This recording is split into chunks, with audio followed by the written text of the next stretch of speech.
امت کس چکر میں پڑی ہوئی ہے؟ اتنی غفلت۔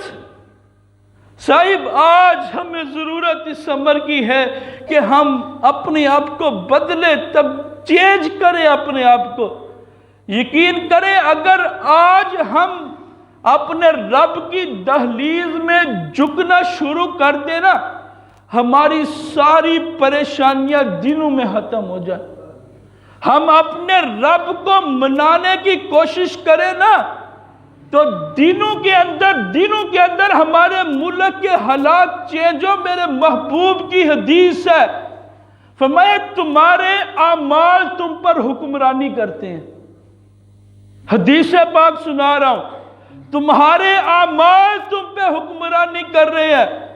صاحب ان کو تو ہم چوکوں میں کھڑے ہو کے جہاں مرضی گالیاں نکال دیتے ہیں۔ ان کو گالیاں نکالنے سے، ان کو بد دعائیں دینے سے، ان پر تنقید کرنے سے کچھ نہیں ہوگا۔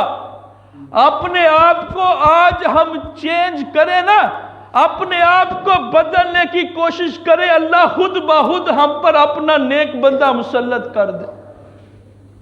ہمارے اوپر فاسق حکمران مسلط ہوتے ہیں، دنیا کے لالچی حکمران مسلط ہوتے ہیں کہ جن کو رعایا کی کوئی فکر نہیں، صرف اپنی جیبوں کی فکر ہوتی ہے۔ عوام پر دن بہ دن مہنگائی تھوپ دی جاتی ہے، اس کی وجہ ہم خود ہیں۔